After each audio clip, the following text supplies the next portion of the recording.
Conway. And you're watching Media Literacy. Hi, my name is Augusta, and I'm a senior at Somerset Academy. Alright, Augusta, we're gonna have you read this out, right? And you're gonna read me who tweeted it, okay? And I'm gonna ask you questions afterwards. Anyone playing rap or hip hop in the streets in Baltimore is now subject to arrest. Hashtag Baltimore riots, tweeted by Baltimore police. And what's your first impression? It seems that whoever tweeted this kind of doesn't have a good opinion about people who play hip hop and rap, which is usually black people. Alright, so what do you think this says about Baltimore police? Well, I can't use that tweet to generalize, the entire Baltimore police force. But if you were to, use that person to reflect all of the Baltimore police, I'd say that they aren't not that great. This said Baltimore riots. Can you tell me why would someone tweet this out and just say hashtag Baltimore riots? I think to target the people, because there were riots in Baltimore. I don't know if you think we're all the shootings of the killings of African American boys and stuff like that.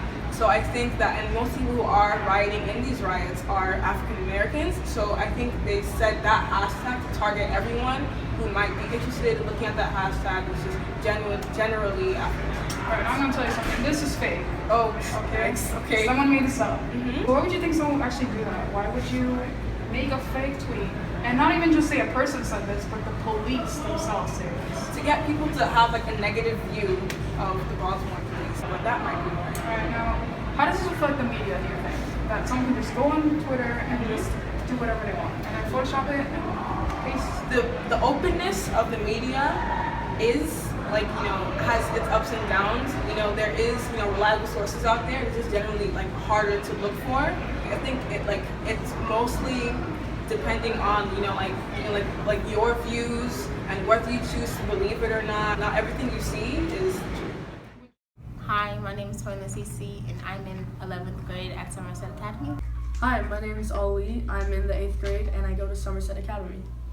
So, this meme has been circulating social media, and I would like to see what you think about it. It's two different pictures that were put together, and a caption was included, and it's so when you read that, how do you feel about it? It looks like whoever made this or whoever posted this has a strong opinion on immigration and anti-immigration exclusively. They probably came here, it's probably a struggle, and they probably came here to make a better opportunity. And I feel like you don't know if they left their women and children, it's just pictures. So. Yeah, it was misrepresented. Well, there's two images. For the first image, I would say support your troops and support your country no matter what. They're saying that basically that the people in the bottom are probably coming from a country torn apart by war.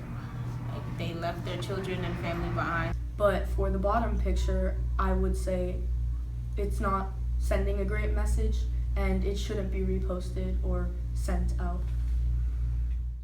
Hi, my name is Camille Coward, and I'm a senior at Somerset Academy. Hello, I'm Mr. Smith, and I teach English literature at Somerset Academy.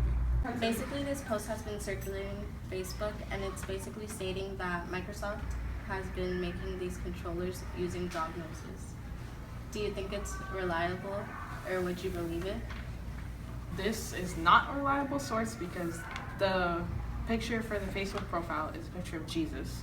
It seems pretty obvious from the misspelled words and the dramatic use of capital letters is just most unfortunate. And Microsoft owns the rights to Xbox, not Sony, which owns the rights to PS4. They're talking about two dogs' noses and they spell two incorrectly, and then they have bad math because 2 and 2 is 4, not 5. That doesn't make any sense. We 2 get it. lives for 1 controller.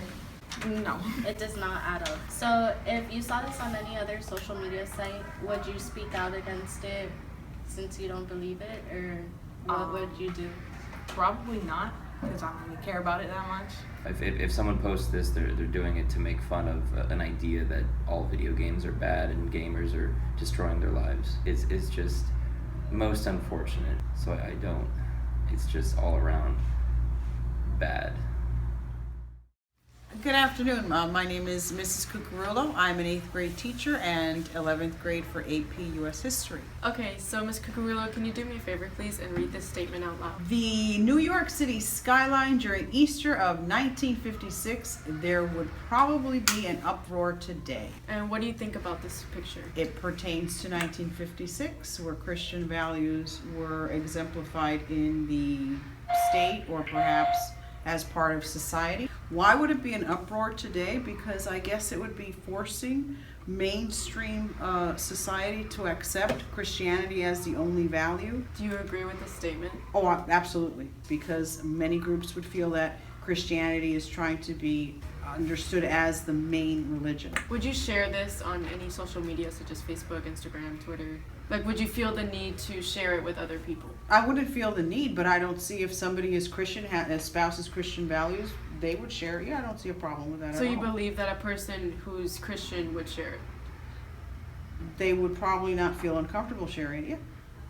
Yeah. Why do you feel media literacy is important? Define media literacy right now.